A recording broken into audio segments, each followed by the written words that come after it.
अनुश्री, अभी आपने डेस्टिनी और डिज़ायर्स की बात की, तो डिज़ायर्स जो पैदा होती हैं या कहीं से भी वो रिसीव करता है इंसान, तो वो क्या डेस्टिनी के अकॉर्डिंग होता है? और ज़रूरी मतलब इन दोनों का क्या रिश्ता हो सकता है आपस में, डेस्टिनी एंड डिज़ायर्स का? क्योंकि अल्टीमेटली आदमी ये भी चलता तो अपनी डिज़ायर से ही है, कहीं ना कहीं डिज़ायर उसको मोटिवेट करती है चलने के लिए, और जब कुछ हो जाता है तो कहता है ये डेस्टिनी थी। नॉर्मली ऐसे तो एक्चुअल में देखी जाए, अगर इसको सही क्वेश्चन में लेंगे तो यही कहा जाएगा कि डिजायर्स ही डेस्टिनी को क्रिएट करती हैं। जी, ऐसा दिखाई भी देगा, लेकिन डिजायर्स हम क्रिएट नहीं करते, डिजायर्स घटती हैं। Desires simply happen in any body mind mechanism. तो किसी भी शरीर मन में वो जो आकांक्षाएं हैं वो घटती हैं। आकांक्षाएं घटती हैं तो एक खास किस्म की नियति का निर्माण होता है। तो जिस शरीर मन से जिस खास किस्म के पैटर्न का निर्माण होना है, उस तरह की इच्छाएं उसके अंदर घटने लगती हैं। तमाम लोगों ने तमाम कोशिशें करी इच्छाओं पर काम करने की। अब रिलीजियस लोगों को तो ये बात पकड़ में आई कि इच्छाएं लग रहा है सब प्रॉब्लम पैदा करती हैं, तो इच्छाओं से लड़ाई लड़ने की, इच्छा रहित होने की, डिजायरलेस होने की तमाम कोशिशें हुई, लेकिन ऐसा कोई कर पाया नहीं। पूरा इतिहास के पन्ने पलट के देख लें, डिजायर्स का सब्लिमेशन, ट्रांसफॉर्मेशन अपने ढंग से होता रहता है, और वो किसी भी शरीर मन में बड़े ही रहस्यमय ढंग से अचानक प्रकट होकर आकार लेने लगती है। मेरा ये देखना है, जिसको मैंने बार बार कहा, क्योंकि जो एग्जिस्टेंस है वो इंडिविजुअल इवोल्यूशन में इंटरेस्टेड नहीं है, एग्जिस्टेंस टोटल इवोल्यूशन में इंटरेस्टेड है।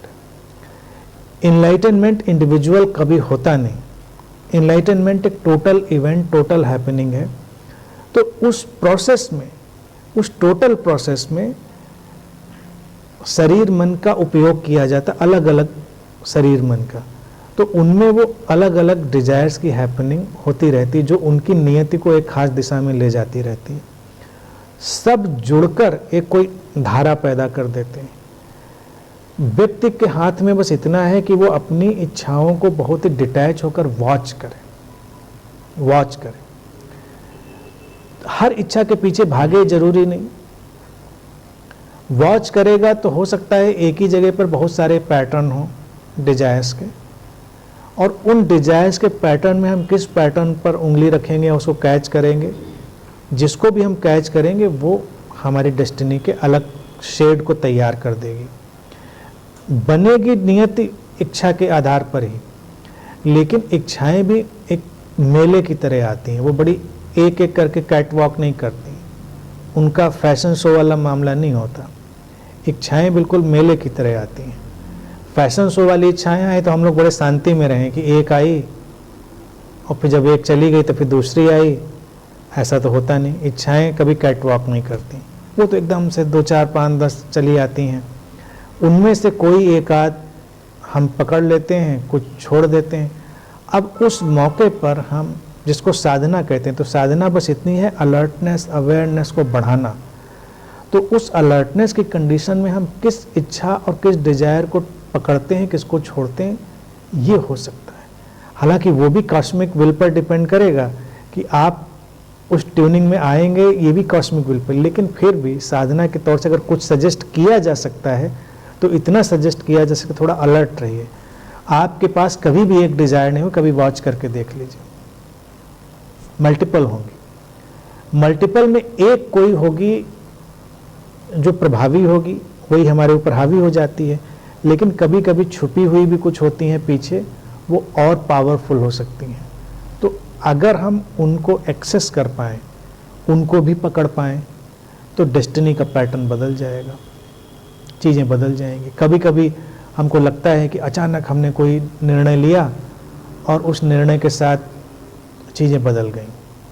अब आपको भूख लगी थी खाने के लिए, आपको कई डिजायर्स पैदा हो गई कि अच्छा ये खाते हैं, वो खाते हैं। होता है नहीं, जब आप बहुत टारगेटेड, कुछ लोग होते हैं तो पहले से तैयार कर लिया कि हमको अच्छा उस रेस्टोरेंट में जाना है, चाइनीज़ खाना है। कभी कभी होता है कि अच्छा ये भी कर सकते हैं, वो भी कर सकते हैं। फिर अचानक आप कोई वेन्यू लेते हैं,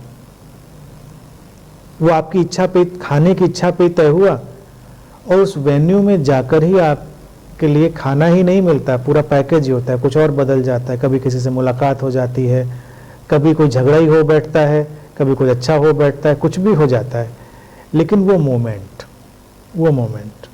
उस मोमेंट को कैसे हम लेते हैं, चाहे वो संबंध हो, किसी से जब आप संबंधित होना चाह रहे हैं तो संबंधित क्या होना चाह रहे हैं, किस लिए, कुछ काम निकालना है, कुछ सेल्फिश मोटिव है, कुछ क्रिएटिव मोटिव है, कुछ सब्लिमेट मोटिव है, क्या है हमारा उद्देश्य किसी संबंधित होने का, फिजिकल, मेंटल, इमोशनल, इकोनॉमिकल, कौन सा लेवल, और सब एक साथ इंटरवोवन होते हैं, अंतर संबंधित होते हैं। तो वहाँ पर एक साधक जो है, मैं समझता हूँ ज़्यादा से ज़्यादा अलर्ट होता है और उसके सूक्ष्म पार्ट को, सटल पार्ट को भी पकड़ लेता है, फिर चीज़ें बन जाती। बस वो रिलैक्स इस बात पे रहता है कि इच्छाओं को उसने पैदा नहीं किया, इतना तो तय है। और करके देख ले, कोई कर ही नहीं सकते पैदा, जैसा जिसका नेचर है और जैसी इच्छाएं जिसको आनी है वही आनी है, और नहीं आनी है तो नहीं आनी है। लेकिन आने के बीच में हमारी सतर्कता, सजगता वो अंतर डालती है, और वही हमारी नियति को फिर अलग रूप दे देती है।